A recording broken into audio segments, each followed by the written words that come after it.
అమ్మా నిజంగా నాకు ఆ మాటలు రావడంలా. నేను మిమ్మల్ని ఇంటర్వ్యూ చేయటం ఏంటి, మా నన్ను ఇంటర్వ్యూ చేయటం ఏంటి. నిజంగా కొన్ని సందర్భాల సినిమా చూసినప్పుడు మీ సీన్లు చూస్తుంటే మీకు చాలా ఈజీ అవ్వచ్చేమో అది, కానీ ఆ నటన చూసేవాళ్ళ మీద ఎంతో ప్రభావం కనిపించింది. నిజం చెప్పండి, మీరు ఎన్ని సినిమాలు తీసి వచ్చారు, చేస్తున్నారు, ఇంకా చేస్తారు. ఈ సినిమాలో క్యారెక్టర్ నేను అడిగినట్టు మీరు కూడా క్యారెక్టర్ని ప్రేమించారా?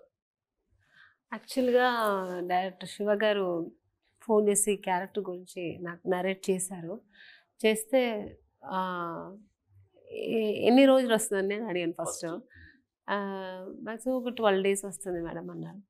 సో ఓకే అండి చేద్దాం. నాకు చెప్పినప్పుడు ఎంత ఇంపాక్ట్ అనిపించలేదు.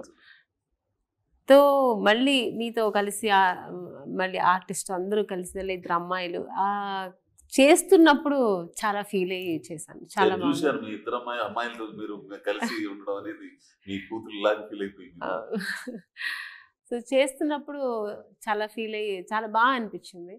సో మంచి క్యారెక్టర్ మిస్ వద్దనుకుని ఉంటే పోయేదేమో ఇంత మంచి క్యారెక్టర్ అని ఫీల్ అయ్యాను.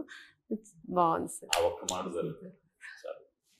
మీ అదే నేను ఇందాక అడిగింది కూడా మేడం గారిని ఎందుకు ఎంచుకున్నారనేది ఈవిడ మాటలో. ఒకవేళ సర్లేండి తక్కువ రోజులు వస్తుంది వద్దనుకున్నట్టయితే ఇట్లాంటి రేపు సినిమా చూసిన తర్వాత బాగా ఈ క్యారెక్టర్ మిస్ అయ్యాను బాధపడేవారు అన్న మాటకి చాలా ఆనందం.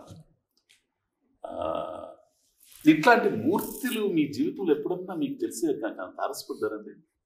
చాలా సార్, నేనే ఫీల్ అవుతాను అలాగా. ఎందుకంటే నేను కూడా చిన్నప్పుడు నా ప్యాషన్ నాకు యాక్టింగ్. మా ఇంట్లో మా అమ్మ నాన్న ఎవ్వరు నన్ను యాక్సెప్ట్ చేయలేదు. ఎందుకంటే మా నాన్నగారు డిస్ట్రిబ్యూటర్, ఆయనకి సినిమా అంటే లేడీస్ ఎస్పెషల్లీ వద్దు, ఆయన కొంచెం ట్రెడిషనల్గా కొంచెం ఆర్థోడాక్స్ మా నాన్నగారు. వద్దన్నప్పుడు నేను ఒక్కటే చెప్పాను, పెళ్లి చేసుకోమని.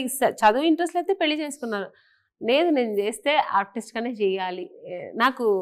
నాకు తెలిసి 5 years నుంచి నాకు ఇప్పుడు రజనీకాంత్ గారి గురించి చెప్పారు, అలాగే నేను కూడా ఇంట్లో ఎవ్వరు లేకుండా వెయిట్ చేస్తూ ఉండేదాన్ని. ఆ ఏజ్లోనే అందరూ అమ్మ మార్కెట్కి వెళ్ళడం, తమ్ముడు ఎక్కడ ఆడుకోవడం, నాన్నగారు ఆఫీస్కి వెళ్ళిపోయిన తర్వాత అద్దం ముందు కూర్చొని మొత్తం లాక్ చేసి అద్దం ముందు కూర్చొని యాక్టింగ్ చేసేదాన్ని. అంటే అది ప్యాషన్ అనమాట. ఫ్యూచర్లో అవుతానో లేదో తెలీదు, నాకు ఇష్టం, నేను చెయ్యాలి. నాకు ఒక సినిమా ఏదైనా చూసే నాన్నగారు వాళ్ళతోనే వెళ్ళేదండి సినిమాలకి. వాళ్ళు సెలెక్ట్ చేసే సినిమాలు అప్పుడంతా ఎక్కువ ఫ్యామిలీ ఓరియంటెడ్ సినిమాలు వచ్చాయి కదా, చూస్తే దాంట్లో ఏదైనా నచ్చిన సీన్ నాకు బ్రెయిన్లో ఉండేదన్నమాట. ఇంటికి వచ్చి అది గుర్తుపెట్టుకొని టైం చూసి నేను అర్థం మొదటి నేను చేయాలి. అదొక ఏమైందంటే అదొక స్కూల్ లాగా అది నాకు అలవాటు అయిపోయింది. చేసి చేసి చేసి చేసి బలం అయిపోయింది. అది పెద్దదయ్యాక ఇంకా అది స్ట్రాంగ్ అయింది అనమాట. చెయ్యాలి అనేది ఒక పెద్ద అచీవ్ చేయాలి అనేది ఒక ఎయిమ్ అయిపోయింది నా జీవితంలో.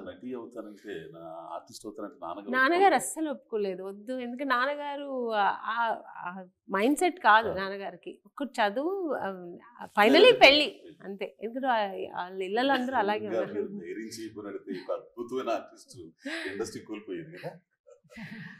తర్వాత పెళ్లి చేసుకుని ఎక్కడో పిల్లల గంట ఎక్కడో ఫారెన్ ఎక్కడో ఉండేవారు. నిజంగా నిజంగా అద్భుతం అండి. ఈ సినిమాకి నువ్వేమనుకుని రాసుకున్నావు కదా, ఆ క్యారెక్టర్ పర్సనల్ జీవితాల్లో కూడా కొద్దిగా గొప్ప కనెక్ట్ అవుతుంది. బాగా రిలేట్ అవుతాయి, అన్ని కనెక్ట్ అవుతాయి. అందరూ ఇప్పుడు ఆర్టిస్టులు అందరికీ రిలేట్, అందరు కనెక్ట్ అవుతున్నాయి.